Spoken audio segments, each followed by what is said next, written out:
So we all know Thorpe Park was built on a gravel pit, but did you know there's a lot more to the park's history, such as thoughtful hillbillies, record making and breaking, plus politics. Lots of freaking politics. Here's 12 quick and random facts about Thorpe Park Resort.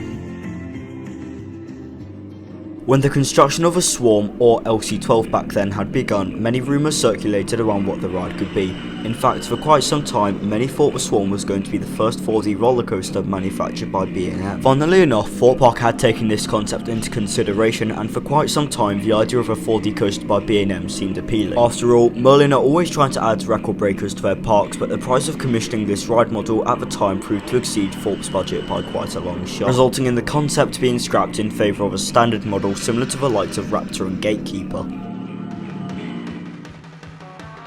In the planning stages to relaunch Thorpe Park, plans were made for Tide Waves to have a pirate theme, which would feature several large theming features including a destroyed pirate ship for the station building, as well as other smaller details scattered around the ride area. This version of Tide Wave was also meant to take up the entire Viking Rowers Lake. However, due to high chlorine costs and possible safety breaches, the park decided that it would be cheaper and easier to use a smaller lake.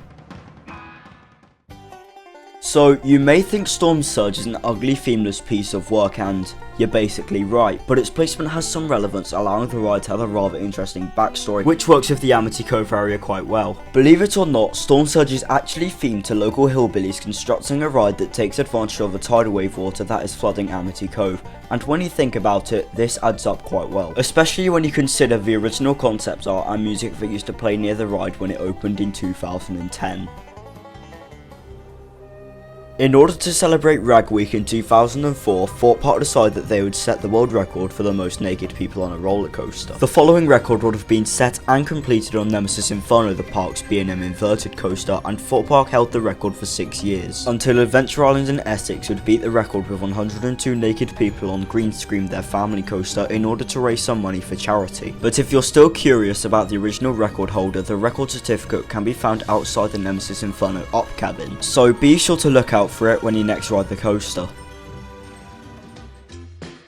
When Stealth was being planned, many concepts came and went, but one of the many things that didn't get built was a grandstand that was meant to go next to the launch, similar to the one that could be found next to Topfield Dragster. This grandstand would have been a part of the queue line and it would have offered amazing views of the ride, but unfortunately budget cuts midway through Stealth's construction resulted in a lack of money to build the grandstand with. There were other details that were planned for Stealth, including several details on the tyre entrance, such as a fake exhaust pipe, but like the grandstand, budget cuts prevented this from happening.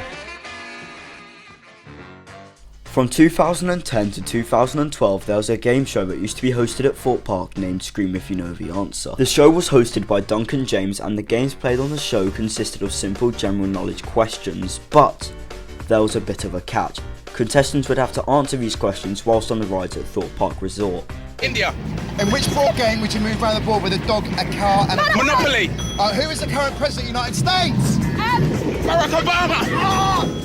Victoria Beckham is also known as what? Posh Rice. Allowing for a really strange yet competitive competition. There would be 2 teams of 2 consisting of a celebrity guest star and someone else who would apply to be on the show. On every episode, 4 games would be played, and whichever team scored the most points on those base games would go into the cash dash round, where the winning contestants would have to name as many items in a given category whilst on Stealth in order to win some money. Right. Types of fruit, so try and think as many as you can.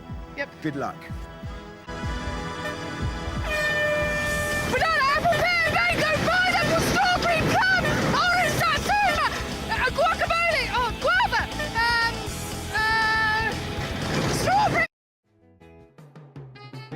Before the days of pre-recorded theme park soundtracks, Thorpe Park were home to something a little more unique, that being Thorpe Park Radio. This would be a radio station situated near Storm in a Teacup that would play music, announce queue times, and play advertisements and jingles for shows and attractions across the park. Despite how good it sounds on paper, in 1996 the radio station was closed down by the Performing Rights Society, as Thorpe Park were effectively turning background music into an actual radio station.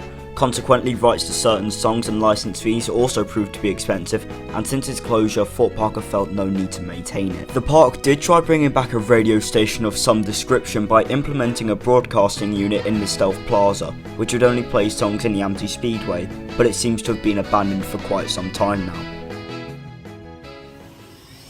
In order to get young British people involved with the general election, Thorpe Park had made a temporary overlay for Darren Brown's ghost train, named Poltergeist, a ride into the political unknown, where riders would be confronted by some of the scariest political leaders such as Theresa May and Jeremy Corbyn, who will literally be chasing riders for their votes during the live action scene. Now, whether or not the overlay was effective is unknown, but the fact was random enough to make this list, so there you go.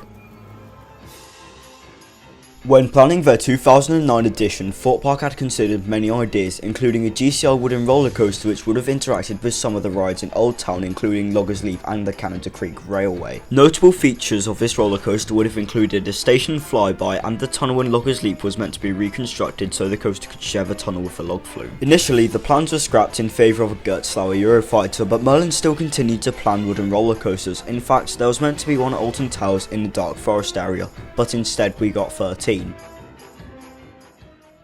If you ever got the chance to ride Miss Hippos Fungal Safari, chances are you remember the statues of the Thorpe Park Rangers scattered around the ride. Whilst most of the statues are currently in storage, the others have actually been in attraction at the Wraysbury Diving Centre for quite some time, as Thorpe Park had no use for most of the props, meaning they were sold off in auction. As a result, Wraysbury Diving Centre bought two of the statues, which were the Miss Hippo statue and the Miss Frog statue. These were added as small details to explore when diving around the caves. That all being said, some of the props from Miss Hippo's Fungal Safari remain. In fact, one of the jungle themed props can still be found at Rumble Rapids, and for quite some time one of the props could have been found on the Nemesis Inferno exit. In the early years of operations, saw the ride would occasionally have live actors roaming around the queue line acting as Jigsaw's apprentices, or in some occasions the actors would be locked up in one of the traps to act like a victim, making the experience that little bit more thrilling. But unfortunately, the actors were removed at some point due to several budget constraints Thorpe Park faced, but it would be nice to see them return at some point, as it looked to be a cool detail that made quite a difference to the ride's atmosphere.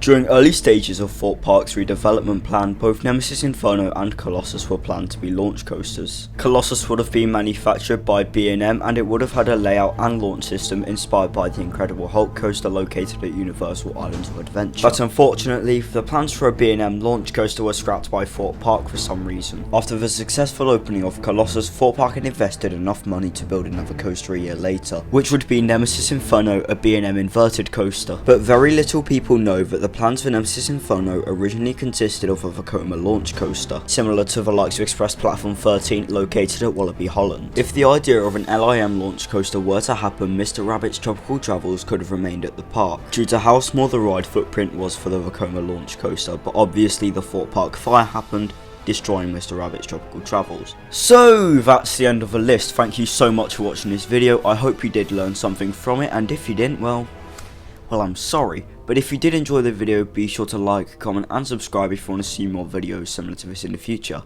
Once again, thanks for watching, and I'll see y'all soon.